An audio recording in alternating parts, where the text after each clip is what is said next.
450 grammes. kilo ceeb.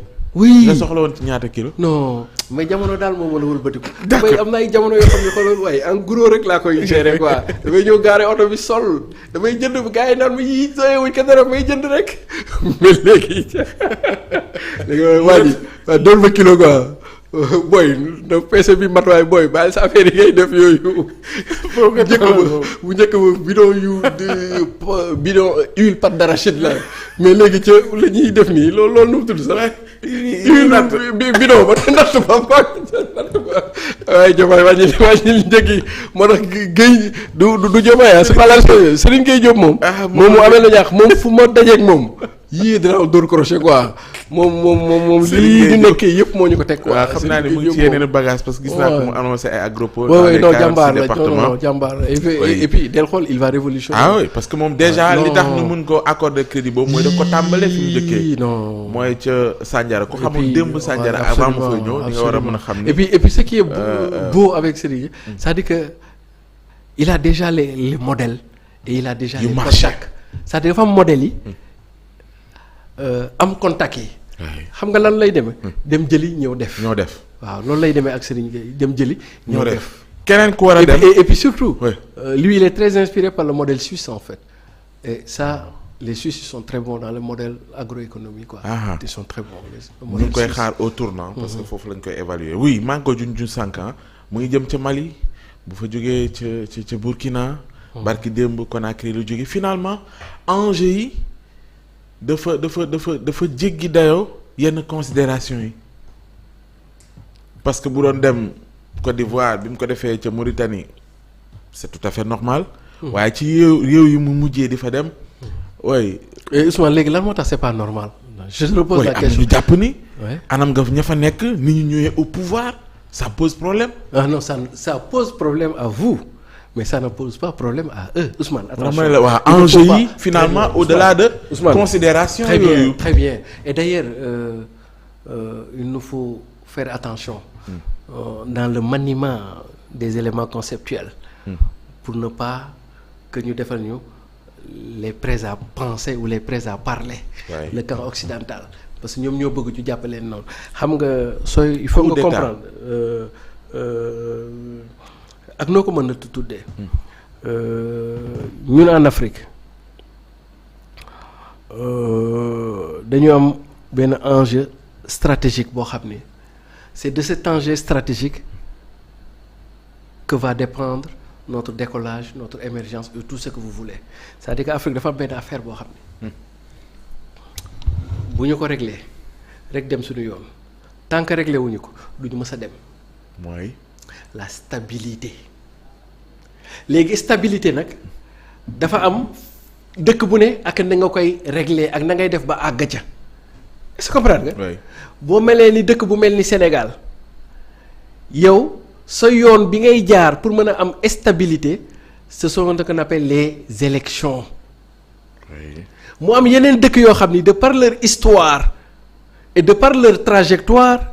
yoon bi ñuy jaar pour mën a am stabilité c'est la prise du pouvoir par les militaires est-ce que comprendre kon donc les élections ici et la prise de pouvoir par les militaires là-bas sont d'égale dignité parce que nous sommes dans des contextes géographiques différents et dans des réalités socio-économiques différentes est-ce que comprendre kon donc nekkul ni yow tu es passé par les urnes que tu es plus légitime que celui qui est passé par non est-ce que comprendre parce que boo xoolee dëkk yooyu mu loolu am c'était une demande populaire c'était avec le soutien du peuple que loolu mën a nekk kon yow soo ko considérer ce prisme yow de Sénégal kon yaa ngi xeeb la volonté populaire et la souveraineté de ce peuple qui en a demandé comprendre donc dafa am ay dëkk yoo xam ne soo ko xoolee leur tradition c'est une tradition disons militaire alors que nous on est d'une tradition plus ou moins électorale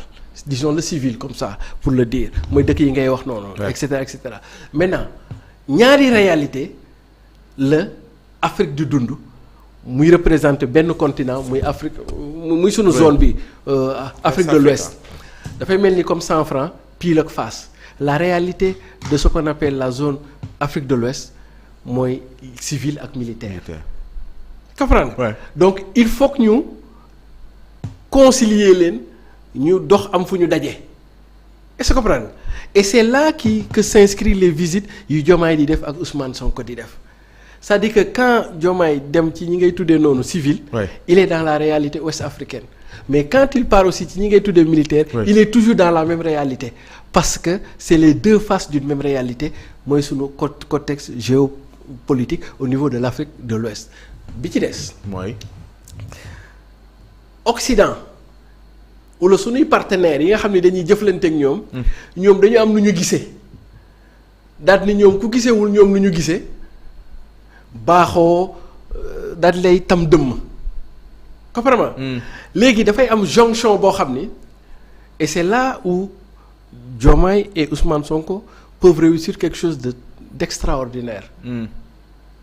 C'est-à-dire que ñee dañuy soxla benn onction dañuy soxla benn assurance Malick Diop assurément dañuy soxla benn assurance boo xam ni ñi ngay wax ni civil yi. ñoo leen ko mën a indil par rapport au concert des nations ak sunu relation internationale ñii nga xam ne ñoom ay civil nañu dañuy soxla ñële de par leur profondeur économique et stratégique entre kuy wut fooy fanaan la ak kuy wut ku la wéttali est-ce que comprends nga parce que ñee dañ leen a teg au banc des accusés tuumaal leen dëmm mais ñii bu ñu leen porté dinañ leen xamal ni on est dans la même réalité te ñii seen aura ak seen dayoo dana tax ni ñii bu ñu bootoo ji mooy comme ñun ni ñu bootoo ci Ousmane Sonko rek. xam nga Macky mënaluñu nix c'est la même chose. comprendre nga ñooñu ngay wax noonu bu ñu bootoo ci ñoom Ousmane ak yooyu France affaire yooyu du leen mën a nix. comprendre au contraire buñ ci naree jéem dara sax ñoo cay des et d'ailleurs loolu daf lay préfigurer ce qui sera les angles stratégiques de la diplomatie sénégalaise. Ouais. C'est-à-dire que c'est une diplomatie qui retend la main à l'Occident mais peut-être pour une dernière fois ne leen ñu ngi leen tàllal suñu loxo de mais bii mooy la dernière fois. su ngeen ko saisirul